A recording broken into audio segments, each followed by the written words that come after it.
Yeah, you don't need to do anything in there.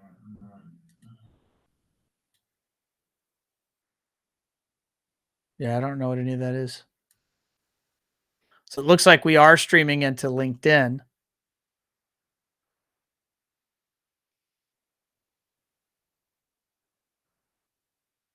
All right, just move forward and we'll upload it. Yeah, go with that. Okay, sounds good.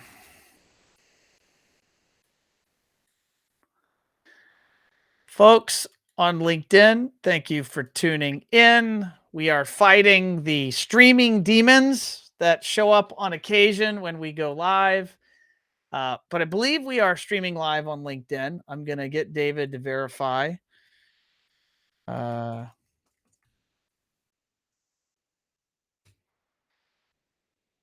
And assuming we are good, then we're gonna rock and roll because we got a show to do and we got a guest that has a busy day and has a business to run and can't be sitting here waiting for us to dilly dally. So, all right, folks. So today's Wednesday, August 24th. It is now 12:45 p.m. or sorry, 12:45 p.m. And we're gonna jump right into it. We're here for show 221. Man, I am old enough. I want to say there used to be a TV show called 221. Is that Mark's nodding his head? I think it was like a comedy. It was a sitcom. But this is not a comedy. This is a very serious interview show, folks. We have very important things to talk about. So I'm here to interview and bring to you guys and gals Mark Bolduc, founder and president at Wicked Smart Homes.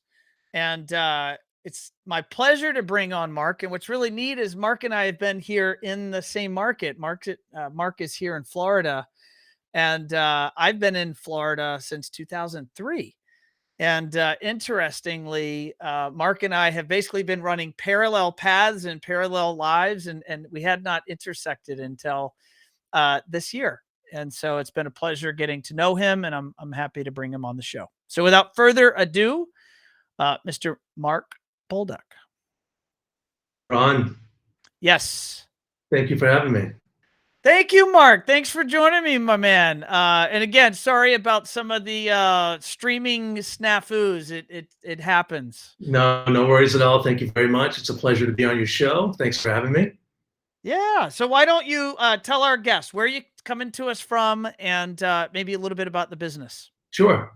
So sitting in the conference room here in Sarasota, Florida, a balmy 93-degree day, and the dog days of summer are upon us here in South Florida. So trying to stay cool inside. Awesome. So for folks that have not traveled to Sarasota, Florida, what is Sarasota like? Sarasota, it used to be a hidden gem. I think a lot of folks now know about Sarasota, where it is on the map. I remember years ago, I had to kind of give them a little geography lesson, an hour south of Tampa, 2 hours north of Naples. And now with the influx of folks from all around the country and the world coming to Sarasota, it's on the map. But yeah, we're on the West Coast, on the Gulf of Mexico. It's just a beautiful, wonderful place to live, raise a family, run a business, and blessed to be here. Love it.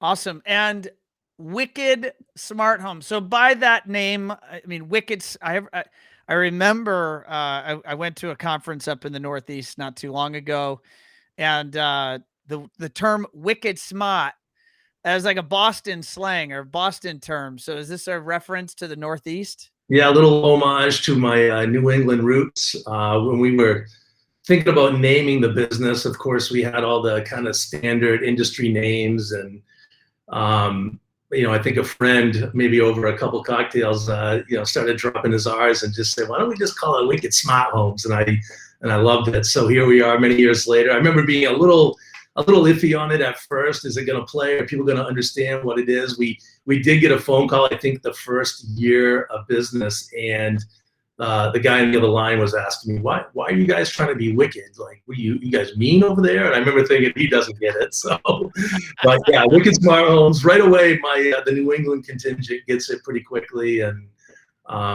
we've been in business a long time now. Everybody kind of understands the name, and it works. It's great. I love it. So tell us what type of work do you guys do, and where do you do that work? Do you stay in Florida or do you travel? Yeah, so we're primarily on the West Coast, so Tampa down Naples. This is our comfort zone. We have employees that come to us, stretch kind of those geographic areas. So yeah, we're on the primarily on the West Coast. We, like many clients, or clients that have second homes down here or a primary home, they may have a second home somewhere else, and they were always being asked to do some work in different parts of the country. And a lot of times I like to rely on, maybe my HTSA partners that are in those respective areas, and give them a soft landing, let them know about the client, what we've done for them down here. Maybe we can mimic that in Boston, New York, Chicago, wherever it may be. So we don't go too far. We stay in our comfort zone around here. A business that has been in business 18 years, that's no. All right, now you haven't been in business. I'm looking here at my notes. You have 18 plus or 20 years of experience or so. What year was Wicked Smart Homes founded? Is I'm seeing my notes here. It says 2009. Is that accurate? Yeah, 2009. So worked in the industry prior to starting the company. But yeah, 2009, we really started kind of getting going in 2010. It was a tough time in South Florida, as you probably know, living down here with the real estate mortgage crisis. So looking back on it, like, what were we thinking? But I think those lessons that we learned as a company to be kind of lean and mean and humble in the beginning really kind of set the foundation for who we are today. Amen. As you and I were talking before we went live, I founded this business in late '07. So '08 was my first Yeah. full year in business. And I mean, '08 through, I don't know, call it 10 or 11, 12 were all really weird years. But those were my foundation years. Those were your foundation years. So you learned to run a mean and lean business. Yeah. I mean, what did you learn then that you carry with you now? Because now you've been in business for a while. I'm going to do the math quickly. What is that? 13 years, 12, 13 years. Yeah, right. That That time frame. Yeah. I mean, I think those lessons we learned just to be, and some of this is just not unique to me. I mean, when you talk about being fiscally conservative and running a business and making sure, especially as you grow and you bring on employees, making sure you have, you can cover overhead, you have payroll, and making sure you have money in the bank for those rainy days. I mean, I think based on what happened down here, we were a little skittish about the direction of the economy, where things going to pick up. By no means that we have the ability to foresee the what's happened in the last couple of years. People moving here at an unprecedented rate and building beautiful homes on the waterfront. I mean, again, I think just not knowing what's going to happen 12, 24, 36 months in advance. You got to live in the here and now with an eye on the future, of course, but just be smart with overhead expenditures, showroom, bringing on staff, trucks, like all the, advertising, all that stuff. Really, just going back to those time frames, making sure that you have some money in the bank for a rainy day, right? Oh, and actually knowing, I'm going to say something, and some folks listening might be offended. Some might resonate with this, but actually knowing of the money that's in the bank, how much of that is actually your money versus how much of that is simply client deposits and thus a liability.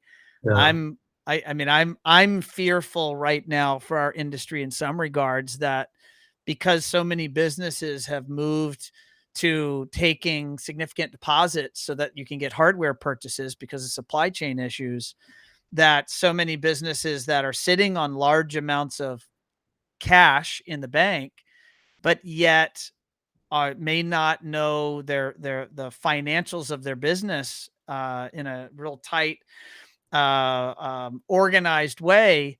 A lot mm, of times they can get confused and go, I think I'm going to go buy that boat, or I'm going to go buy that second or third home, or I'm going to go buy, take that luxurious vacation.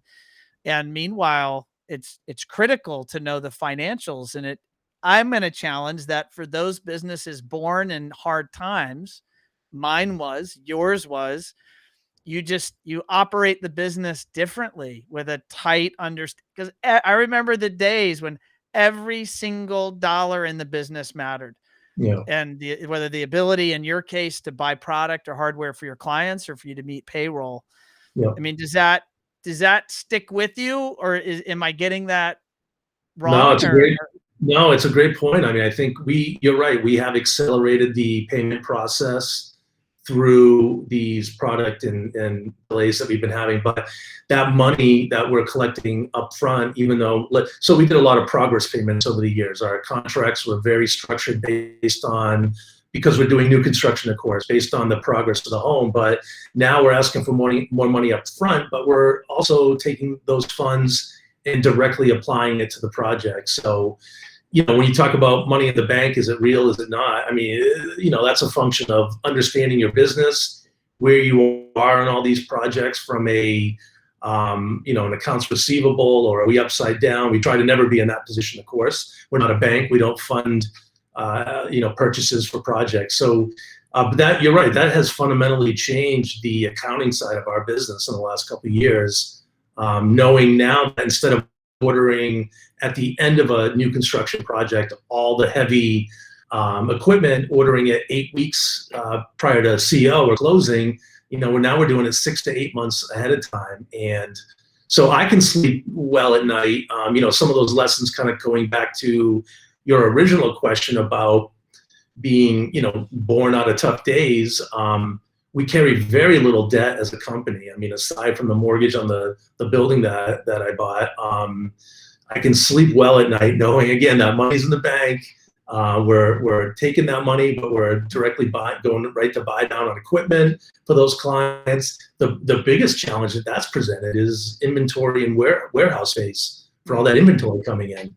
I mean, for us, God willing, if your vendors are shipping it, because there's some cases where they're not shipping it, right? Yeah, great point. But when it rains, it pours. It seems like it all comes in at once, and then you're in a situation where you're having to get creative with the space you have. We don't have unlimited space. We're in a kind of really cool, the Burns Court district down here in Sarasota, and it's a great walkable location. Clients love being down here. Very artsy, kind of great restaurants in the area and whatnot. But that, when you're in that high rent district, that limits your ability to have a 10,000 square foot warehouse as well. So all right. So what do you do? So how are you fielding that? Well, we probably even just a month ago, we had to find some off-site storage for like Lutron shades, for example. Massive orders coming in. We've been really successful as a Lutron dealer, but shades, as you know, are a large item, especially when they're all packaged up and whatnot. So they come in. We quickly realized that we had probably, I don't know, 1,000 square feet, maybe 1,200 square feet dedicated just for shade. We had these nice rack systems where we could stack up multiple projects, but went in there, not too long ago and realized this isn't going to work any longer. So I had to go to Plan B, found an off-site storage place that was secure, that we could put proper insurance on, but most importantly, that my guys could get the vans in and out of pretty easily, and that wasn't too far from our main office. So that's what we did, and we're going to live with it for now. Yeah.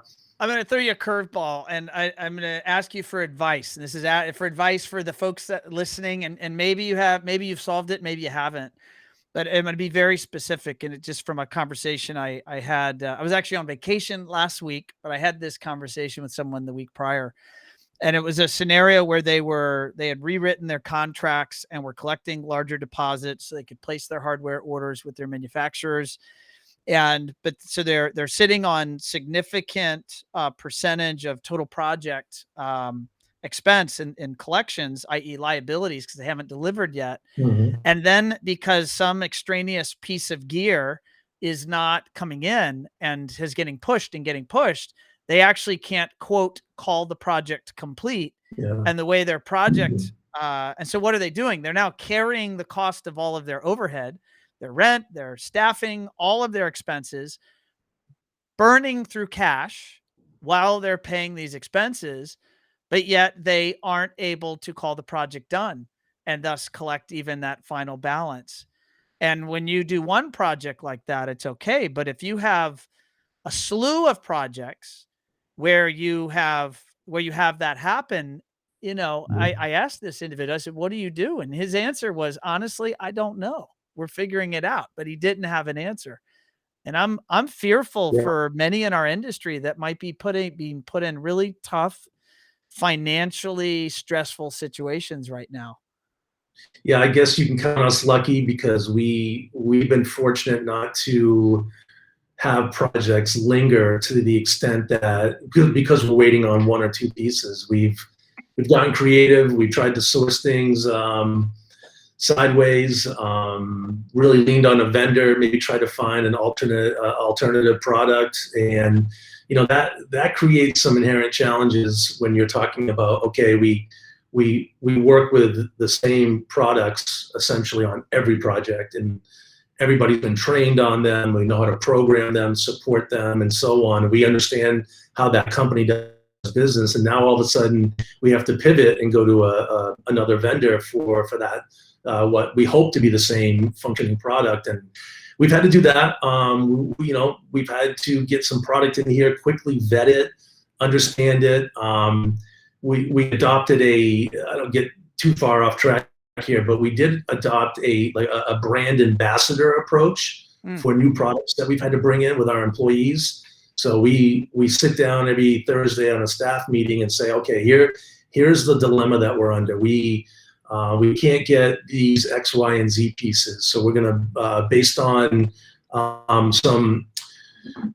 some recommendations from people we trust, we're going to try this brand, but we're going to bring it in first, and we're going to bench test it. We're going to do this and that. Who here is interested in doing that? And we always have, our guys are great. Someone's always got a hand up trying to help the company, and we've been largely very lucky with that transition process and understanding that product, so we can put it in and finish the job and move on and so on. But you're right, it's across the board. I mean, it's not just one. It's not one manufacturer. Everybody's going through the same thing. The general contractor understands what's going on. The client understands what's going on. If you're properly communicating with everybody in that chain, of course they want the job to be finished, and we want what they want, which is a happy client and a completed job. But they also, unless they've been living under a rock, they know what's going on in the market and the world economy. Well, I appreciate you let me taking you down, throwing that curveball at you early in our discussion. I'm going to redirect this. Why don't you take us back to how you got started? Where did you begin this journey, and what did that journey look like that brings you here to running such a successful business? Yeah, crazy story. I mean, I came to Sarasota, I think, for the first time when I was really young, like 7 years old. We, like most folks in New England, those long, harsh winters, we wanted to get out of there, so come down to Florida. Everybody does that. But my parents ended up moving down here 2002-3 time frame. We're building a house in Lakewood Ranch here in the greater Sarasota area. And I had no experience in this industry at that time. I was doing something completely different. I was in advertising sales, kind of on the sports side of things. I had been living in Boston at the time and came down to visit, and would wake up in the morning. The house was just being finalized, and I would see a gentleman in the corner. The first morning I woke up, he's got his back towards me. I'm like, who in the world is this guy? And he ended up being, to this day, a good friend, Luke Anderson, and he was programming my parents' Crestron fully automated home. Again, didn't know much about technology, aside from like most young guys growing up. I loved speakers and sound and all that stuff. But so anyway, got to know Luke pretty well. We hit it off, and more importantly, my stepfather and Luke hit it off and ended up becoming business partners. So I go back home, not thinking much of it. So in South Florida at that time, there was a huge building boom going on. So got a phone call, hey, come down, run the sales department. I had been in sales for years at that point. Again, I not knowing the industry, I was a little reluctant. But I made the jump, and came down in 2000, late 2004, early 2005, to come to work for a family-owned company, and it was truly a baptism by fire. Right, I got right in there. I made my mistakes. I learned as fast as I could, and that company that I came to work for, 6 months later, was absorbed by a larger integration firm in Sarasota. And I had no equity stake in that company, but I was fortunate enough to get a position at the new company, a much larger, well-established company. And that's really where I cut my teeth. I worked there for a couple of years in the sales capacity, but got to really understand the business inside and out. And, you know, a year in the integration business is like dog years. It's, Sure. you know what I mean? It's just like, I think by that math, I must be 140 years old. Yeah, I feel that way some days, no doubt about it. So from there, went to work for another crosstown integration company. There's really two main players in this area at the time, and so I learned what I could learn from both of them, and grateful for those opportunities. But I always had an entrepreneurial spirit. I always had an idea that, or liked the idea of working for myself at some point in my life. And sometimes it's all about timing. Certainly didn't have the money to start a business, but finally we went through those rough times in 08 and into 09 and started thinking, if I'm going to do this, now's the time to do it. So put my money where my mouth was. Always thought I could do it better, and it all, just really fortunate. Maybe it was timing, maybe it was just bringing down some, good solid work ethic and high integrity approach to business. And we had immediate success right away. I mean, man, the funniest thing, like down here in Florida, people back then, or even now still, it's the Wild West with some contractors. They call, the clients call, they don't call them back. And I just could never understand that. I would call a client back after they reached out to us, and they were so thankful that they got a return phone call. I mean, could you imagine, right? So I just looked at it like business 101. I didn't think we were doing anything special aside from being attentive, really understanding our business and what kind of integration company we wanted to be from day one. And so sorry to go on and on, but no, don't be sorry. That's awesome. Tell me, when you did start, you said you having the capital to start a business is always top of mind. Did you go and do a friends and family round of collecting some funds or a loan, or did you cash out your retirement savings, or you remember back then? What'd you do to actually get, I guess, enough capital to have the confidence to start? Well, first and foremost, behind every good businessman or business owner is a great wife, spouse, partner, whatever it may be. So husband. So my wife gave me the blessing on this whole thing. And again, looking back at terrible times to start a business, but once I got the approval from her to leave a paid position with some security, and do this and self-fund it, that it was scary times, no doubt about it. They say that a lot of small businesses in the first fail in the first 5 years, and of course I always had that kind of looming over my like a black cloud looming over me. But I believed in myself. I believed in what we were doing, and again, we had some immediate success. So just started gathering some confidence and established some partnerships with local builders and architects and interior designers, and these are people that I'm working with to this day. I mean, great. I consider these folks not only business partners but close friends, and thankful for the opportunities they gave us to talk to their clients.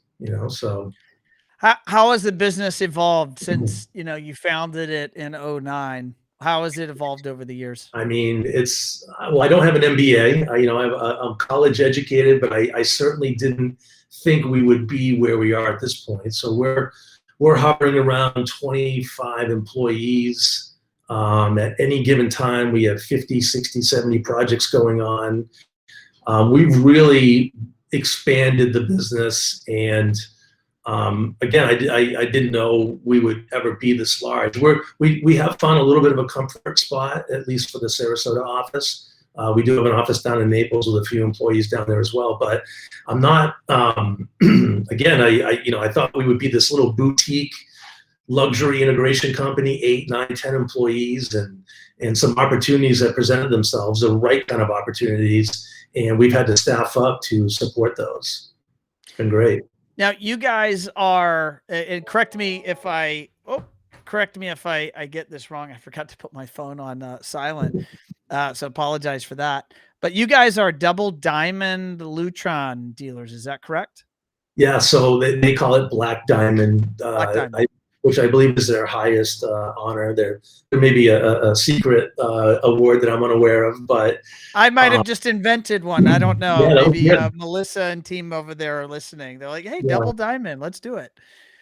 So tell me about that. You're consolidating your business there. I mean, that's an impressive throughput in your business. How did that doesn't happen by accident. That happens through focus and purpose. How do you think about the brands you align with, and what is business like at Lutron? Yeah, so the genesis of this whole partnership with Lutron really comes down to a key employee that we brought on who is celebrating his 10th anniversary with us, and that's Ben Cooper. He's the director of our lighting and shading department, and he's a Lutron guy through and through, and been in the industry for many years prior to joining us. But Lutron really is the market leader when it comes to lighting control and shading solutions. So there was no mystery there about who we wanted to align ourselves with. Certainly not a low price point. So right away, you know that, okay, what kind of business we're focusing on and what kind of markets we're focusing on. But we stayed very, we were hyper focused on Lutron. Like even to this day, we've done some Crestron projects, we've done some Control 4 projects. I'm not certainly not disparaging those guys whatsoever, but once you get in your lane and you get comfort level with a product line and your staff is trained and you have multiple people that can work on that, there's really no reason to veer away from that line unless they give you reason to, and they really haven't. So they put out a great product, but what's really allowed us to achieve those numbers is obviously the residential business. With the architecture of the homes we're working in, you're talking about a lot of glass, waterfront homes facing the water. So shades are not a nice to have. You have to have some level of window treatments. Now, I've had clients come in over the years. Oh, we have an amazing window package that's going to cut down the UV glare and the heat and all this. And I tell them, listen, that's great. You should have that. But let me give you a little story here. You go on to explain how other clients have thought that same thing and quickly came back to you after they moved in and said, wow, we should have put shades in day one. So just sharing some of those anecdotal stories. But back to my original point, those shade numbers with Lutron, getting into condominium, luxury condominium and tower and MDU developments has been really a great thing for this company. We're really comfortable in that space, and I look at it like residential homes just kind of stacked on top of each other. Yeah, there's a commercial approach, and there's some challenges with working in a commercial environment, even just getting to the units and all that. We understand all the nuance involved with that, but at the end of the day, when it's go time, it's home after home stacked on top of each other. Everybody's moving in at the same time. Everybody's expectations are, I want you here yesterday and all this stuff. So, but I mean, think about that. Those are, again, condos facing the water, maximizing their views, all glass. They need shade. They need shading solutions. Your traditional solar and room darkening shades, right? And that has really, by getting involved in those projects, our Lutron numbers went through the roof after that. So that's not really a secret sauce or a hidden secret for people in this area. Know that's one of our comfort zones is condominiums and towers and whatnot. We enjoy being there. Yeah. I was just in Austin last month in July. We were shooting some new video content for our website product, and we were shooting down at the Ketra facility. And so I'm assuming you are also selling or representing Ketra, and if so, I was just curious, kind of how is that going? How does the conversation with the customer go, and what's been the general response? Yeah, I mean, Ketra, I shared with you earlier, we went down to Austin, I don't know, 4 or 5 years ago before they were part of Lutron. And I remember leaving that conference or that training and thought, wow, what an amazing technology this is. I thought some big player, Philips, whoever, somebody would come in and acquire them or absorb them in some way. But it ended up being Lutron, which is a great marriage. But that circadian rhythm, human-centric lighting has been a huge part of our business. I know a lot of integrators that I'm friendly with are the same boat. But that opened up that new frontier of talking about not only controlling lights, but fixture specification, which then brings us into lighting design. So now we're getting into these conversations that years ago we never had, but it's a natural extension. So here's what we ran into years ago. We are controlling lights in a home, but we don't have any control over what kind of lights are going in. So of course we smartened up pretty quickly. Hey, electrical contractor, send us a couple of those recessed fixtures you're putting in.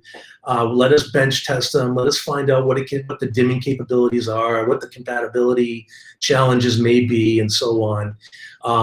And inevitably, even though we bench tested them, we run into some issues at the very end. And we finally just said, you know what? Let's start looking at lighting manufacturers that have aligned themselves with the CI channel integration companies, eliminated that middleman, that specifier, and let's do something disruptive here. Let's shake it up a little bit. Let's start talking about fixture specification. Let's have a more in-depth conversation about lighting in a home instead of doing the 4 cans and a fan approach, which is what we were so used to seeing. And I'm not saying there's anything wrong with that. That may be perfectly fine for a lot of clients. But when they're building the level of home they're building and understanding how important lighting a home is, then we started talking about layered lighting. And then all of a sudden we were off and running, and we brought on a professional lighting designer, and that just opened up a whole new world for us. We're talking to clients on a different level earlier on in the process, and now we're selling fixtures, and Ketra being one of the more recognizable ones. Do you mind mentioning what are some of the other brand fixtures that you've aligned yourself with that you've had good experiences with? Yeah, DMF's a great one. They have a great price point technology. I think they have an eye on our market and understand their housings provide a lot of flexibility. So we may not have all the answers up front, but their housings allow us to make some changes through the course of construction, what kind of light it's going to be, the beam spread, angle, all that stuff. So DMF's been good. Tech Lighting, Elemental, Lucifer. I mean, there's a lot of great manufacturers of lighting out there, and I love where it's all at right now, because guys in my industry and gals are embracing it, and it's obviously just a whole new frontier for us, for some folks. We've been doing it for a while now. But what was the impact when you made the decision to bring on lighting design in-house and you started getting into those conversations with the architect and the designers? I'm assuming at the very beginning of the project. Did you see a change in the technology system sales that resulted because you were in so early? I don't know if it's that or if we're now looked upon in a little different manner. Like, we are now subject matter experts on fixtures and how to light a home. And I think that just lends a lot of credibility. So everything else you're talking about downstream from there, now that you've established that rapport and that credibility with not only the client, the homeowner, but again, the architect and the interior designer, now those conversations downstream become much easier. They already, again, just to reiterate, that credibility is there. They know you have the expertise in-house, so I think that's been a good process for us. I'm noticing right behind you, and for the folks listening on the podcast, there's a beautiful abstract type painting behind Mark's head. Can you tell us the story of how you landed having different beautiful artwork in your showroom? So we, again, being in the community that we're in, there's a lot of galleries around us. So we just reached out one day, and as we were doing our showroom over during COVID, we had the time to really focus on doing a tech refresh here in the office in the showroom. So we had a lot of open walls and thought, maybe we go to a gallery, talk to them about partnering up and having some, because our clients are their clients, right? These are the folks that are building beautiful homes that have the wherewithal and the means to buy beautiful pieces of artwork. So reached out, told them our story, had them come in, and really gave them the ability to say, hey, what do you think should go on that wall? And more importantly, check it out. We can light it with Ketra and look how the difference, the vibrancy levels and all this stuff. And they were like hook, line, and sinker. They loved it. It was a great marriage or partnership, if you will. And they rotate artwork through. We've had some clients actually say, hey, I love that piece of artwork in your conference room or your family room. How much is that? And so the gallery got smart and started putting little who the artist was, what the name of the painting was, what the cost was, and all that stuff, or is. And it's been a great partnership. Have you, I mean, I know you're in HTSA. Have you talked to your friends in HTSA? And is this a common practice? It seems so obvious and brilliant to do this. Is this commonly practiced to partner with, your peers, partnering with galleries and displaying art in their showrooms? Well, I'm sure we're not the first one to do it. I don't know if we've had in-depth conversations with our HTSA members, but we have our fall conference coming up. Maybe worth mentioning to some. Yeah, it seems like such a neat idea. And then I believe, in talking to integrators, every day of the week, that this circadian, just lighting as a category, I think is one of the hottest categories in our industry. It has been for a while, and I think it probably will be for the foreseeable future.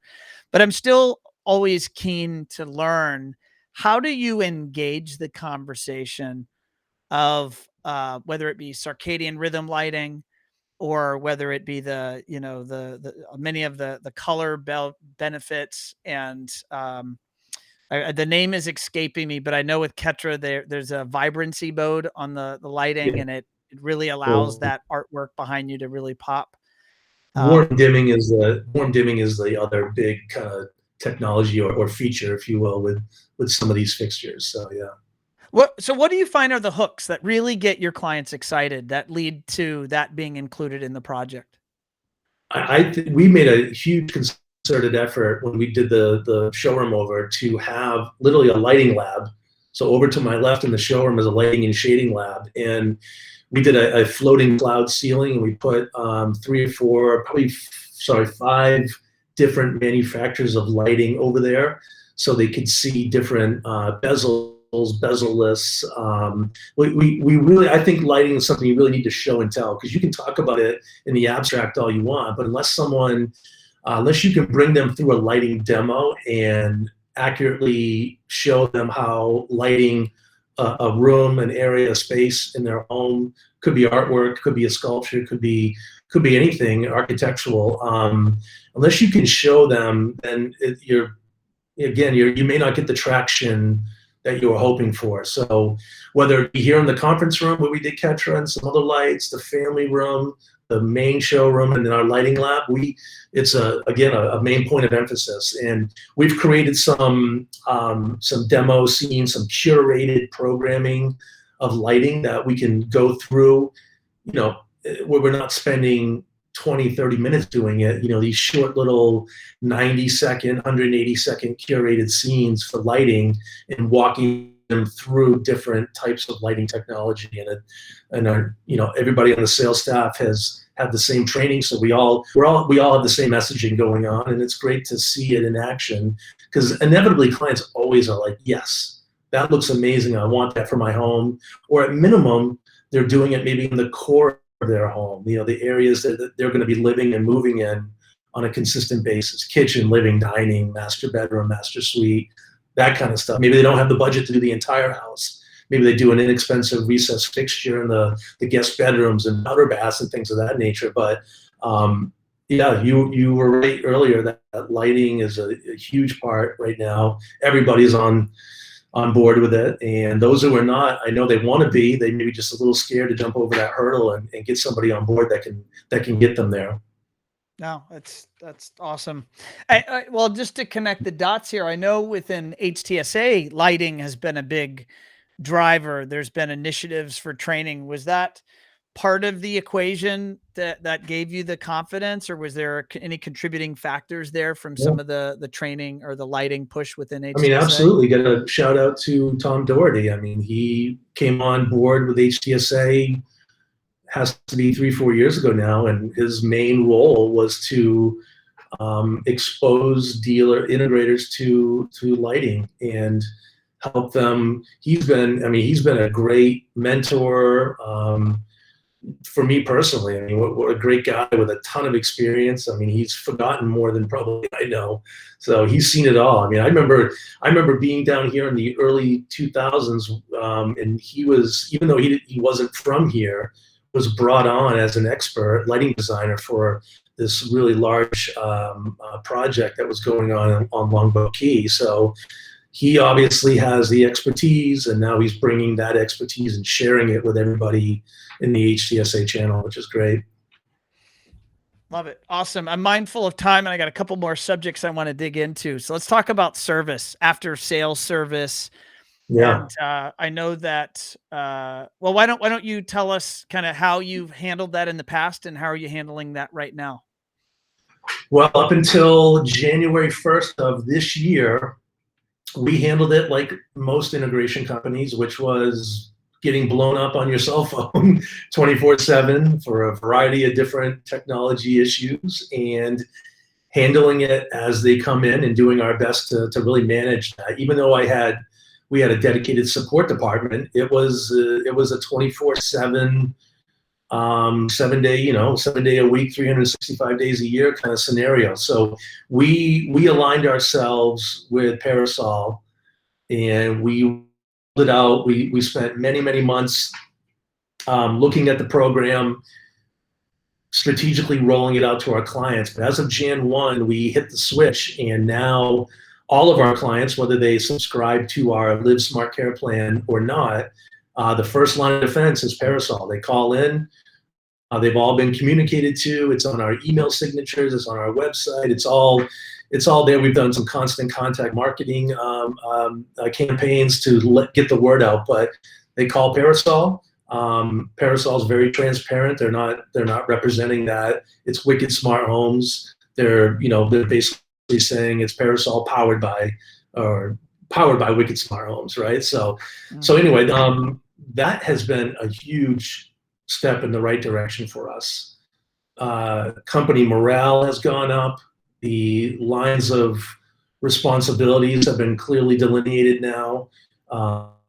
Parasol can't fix all issues, but if we've deployed Parasol for our Live Smart Care plan subscribers, they can get in. They have a pretty good insight as to what's going on, and they can power cycle products, or they can even do it proactively, which I love to see. I mean, I get alerts all the time.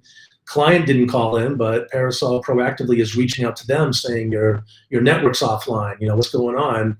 Well, hey, I'm not in town. I'm seasonal.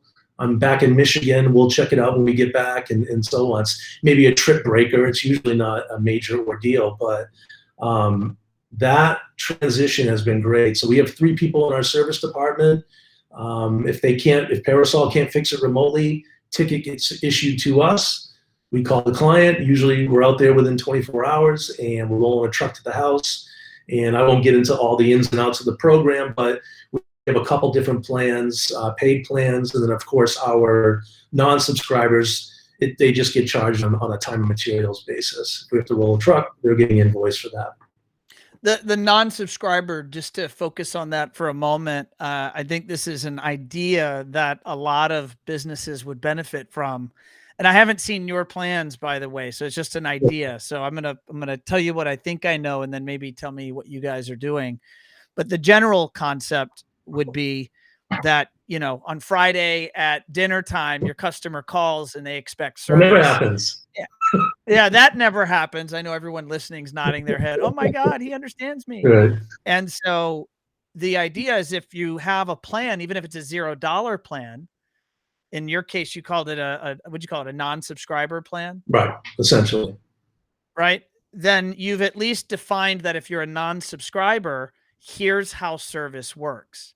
And it might mean that we don't take calls after hours, or it might mean if we do take a call or run a service call, then it's at this billable rate, right? So you can define your T&M rates. Whereas if the customer is a subscriber, there's a different set of parameters. Maybe you do take those technical support calls. So the idea is defining the zero cost package defines the rules of the game so that it then sets the foundation for the customer to understand the value add of paying for a subscription. So that's what I believe. And I've coached many of my clients to at least define what service means if they're on the plan or not on the plan. How does that work for you guys? If the client is not a paying monthly subscriber of a service and maintenance plan? Well, I think some of it comes back to how we rolled out this Live Smart Care Plan concept to them. We kept it really simple. I mean, it was 3 columns: non-subscriber, and then 2 paid plans. One is the all-in. A majority of our clients are doing the premium plan, the premier plan, which is basically a worry-free maintenance plan. Whether we have to roll a truck, they have all the 24/7 remote support they want. If we roll a truck, they get a $0 invoice, but we still obviously have record of that, what we did. The whole point of that is that maybe at the end of the year and say, hey, we've been to your house on 4 or 5 occasions. We spent a total of 16 man hours, which would have translated into $3,200 in billing and so on, and just trying to give them the emphasis to renew the plan itself. But when it comes to the non-paid plans, we're very clear. I mean, it was basically features and benefits page with amounts attached to it. And while I still think we're providing excellent support for our non-subscribers, everything we do, whether it be the remote support side of it or rolling a truck, clearly communicated what those costs are going to be. And then they don't have the rich features and benefits that the paid plans have, right? So for example, I mentioned a lot of our clients are seasonal. One of the things we do prior to them coming back into town is we reach out to them via, again, a little marketing campaign, season, if you will, November through May, whatever, April, is around the corner, and periods of inactivity will definitely cause some problems with technology. So we are proposing, let us know when you're going to come into town. We'll come out to your home and we'll do an audit. We'll go through all the systems and make sure that everything is working. That way, when you come home or to Sarasota for the season, you hit the ground running, and there's no, the network's not down, the cable's working, or whatever it may be. So that's just an example of, one of the features that a paid client would get versus someone that's not. We still do that for that non-paid client. We're gonna charge them for that visit. Yeah, fairly charge for it. At what point in the sales cycle, from I'll start at your beginning discovery interactions with the clients through the installation and through wrapping up the project, at what phases or steps is the client made aware of the service plan options? Well, all new construction projects, we're giving away all of our secrets here, but That's okay. That's what we do on this show, is everybody's secrets become public knowledge. All new construction projects for us receive 1 year of our Live Smart Care Plan Premier package. So it's already built in, it's baked into the cake. I mean, how great is that when you're talking to a client, and whether it be just that initial consultation meeting before the house is even out of the ground, and tell them, hey, by the way, once everything's all said and done, you move in and we deploy. That day one, the clock starts ticking, and you have 365 days of a worry-free maintenance plan. That just gives them a lot of peace of mind, and I think, again, lends to differentiating who we are as an integrator versus maybe some competition. And it's very well received. And then again, throughout that course of a year, we've had to fix things remotely or on site, and trying to give them ammunition and show value for them to hopefully renew. I Because go. it's paid years 2 and beyond. I've described this on this show maybe at some point in the past year, but I'll just describe it now. So at my home, I built a pool, and my pool has a Jandy system on it. And I desired, like, as the customer that trusted this contractor to do this installation, it would have brought me pleasure and frankly, peace of mind to have been able to come onto a service arrangement with that same company. And I would have happily paid them monthly to provide that level of service. And they simply didn't provide it. Not only did they not ever offer it to me when I approached them, they said, absolutely not. We want nothing to do with servicing this after the fact. Wow, yeah. And it's just, it's mind blowing how many integrators do not provide their clients any plans, any options. Yeah. And if you put in the time to invent the plans, I would just imagine it makes everybody's life better. It makes the client your client for life with more confidence. And it allows you to build a recurring revenue stream, but also with that revenue stream, build a service team that's able to deliver at the highest level of service. Absolutely. And everybody wins. Why do you think more people in our industry haven't figured this out? It could be just fear of the unknown and not maybe that's maybe not an emphasis for their business. I mean, I don't know how it wouldn't be. I mean, technology is inherently imperfect, and we always start by telling clients we're going to have a long-term relationship, even when the general contractor's gone and the architect's gone and the plumber and the electrician. We're the guys that are hanging back that will always have a long-term relationship with you. So I don't know how these guys wouldn't have the foresight to come up with a plan. I mean, it's just beyond me. I mean, I think once you grow, it's a function of growing as a company, and you almost get pushed into it, and you can go into it kicking and screaming. I wouldn't say we were quite there, but we were certainly maxing out some key employees with weekends and nights and phone calls and this and that. At least now, that first level triage level of support is off our plate, and those clients can call at any time and so on. But back to your point, Ron, how do you move forward? How do you focus on the future when you have a base of clients that you have to support and not have a plan for that? I don't know. It's beyond me as well. So it sounds like it's a head scratcher. Last thing I want to jump into, Mark, is the concept of a power plan and the concept of energy storage in the home. I think with or without solar, but the idea that there's a battery and just smart ways to design the protection of electronics in homes, as well as full home backup. And I understand that this is a part of your go forward model. So do you mind just sharing with our audience a little bit about how you're thinking about this?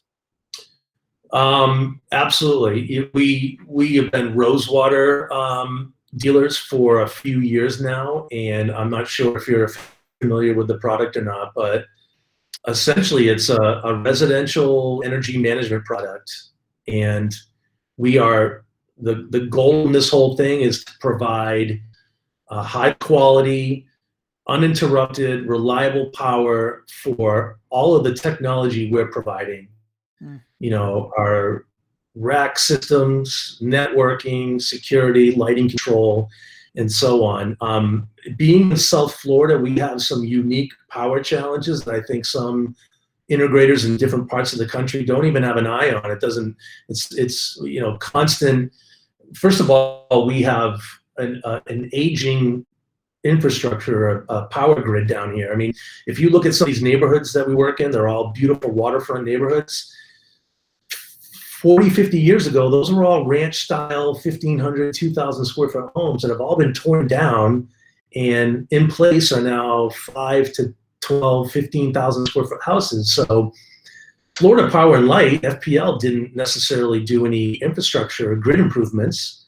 So the demands on that grid, so what I'm getting at is just bad power, even when it is consistent and reliable. It's still not good power. You know, voltage dips and spikes wreak havoc with any piece of equipment that has a microprocessor in there, a chip, right? So we've had to overcome this. We've had a couple projects over the years where large scale, you know, maybe you call it a Crestron deployment, video distribution. There's nothing they didn't have in the house, right?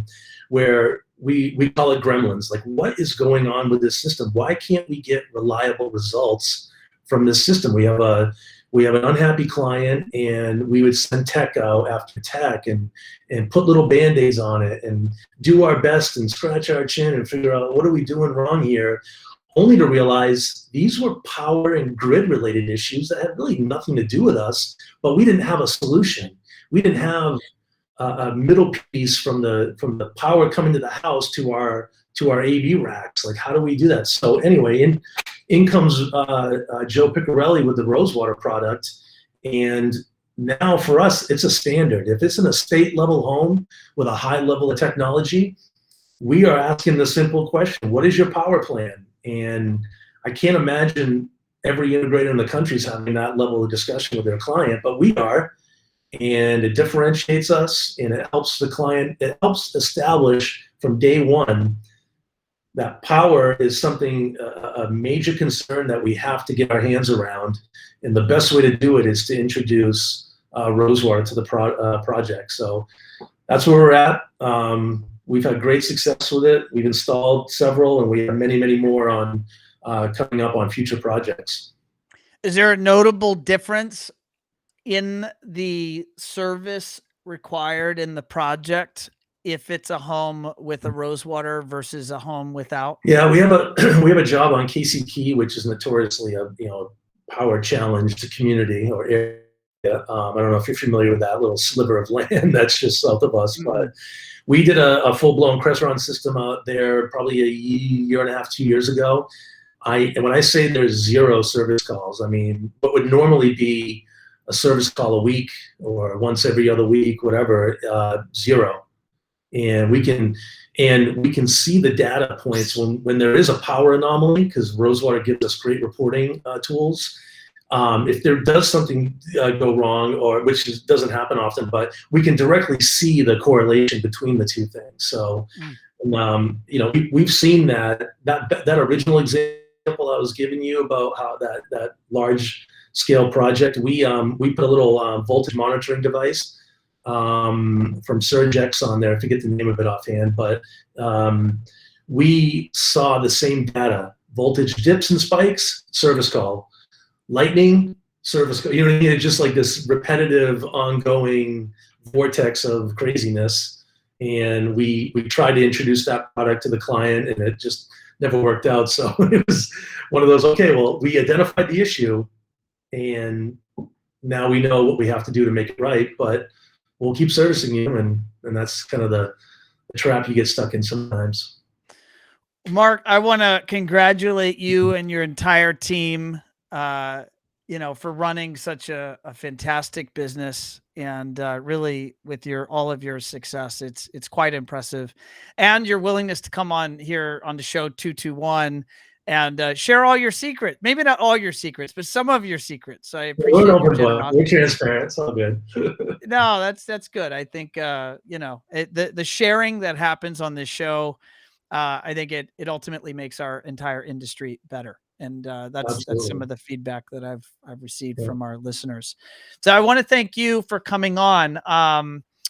How would you have people get in touch with you, whether it be phone or email or any social handles? What are the ways that people that want to get in touch with you directly could do so? Sure. Our website's probably the best way. We have a lot of inquiries come in through our contact form on the website, but we're on all the major social media, Instagram, Facebook, Twitter, your typical stuff. Phone number is, we get a lot of phone calls too, 941-928-0343. We'd love to have, if there's anybody out there building or doing a heavy renovation, we'd love to talk to you. Awesome. And I was just sharing on the screen for our listeners, Mark's website. So appreciate you, Mark. Thank you for joining me here on Automation Unplugged. Hey, appreciate the opportunity. Thank you. All right, folks, there you have it. I know we struggled a little bit with YouTube, but we were able to stream live here on LinkedIn, which was a pleasure. And we will get the show uploaded to YouTube and Facebook as well. And as always, the audio version of the show will come out, approximately next week. Usually takes us about a week or so to turn that around. And we have a full slate of guests for Automation Unplugged scheduled into the fall. And if you know anybody that you want us to have on the show, reach out. Don't be a stranger. Give us a call and visit our website. And you can engage with the chat agent there on our website and say you were listening and you'd love to have, person A, B, or C on the show. So on that note, if you have not already done so, would love you to subscribe. So that's, subscribe to the audio podcast. You can go to Spotify or Apple Podcast. If you love the content, or maybe if you don't love the content, just leave a review. Let us know how what you're thinking and maybe what we could do better or what you enjoy. That's always helpful. And on that note, I'm going to sign off and get you all back to your regularly scheduled programming. And we will see you all next week. Thanks, everyone. Take care.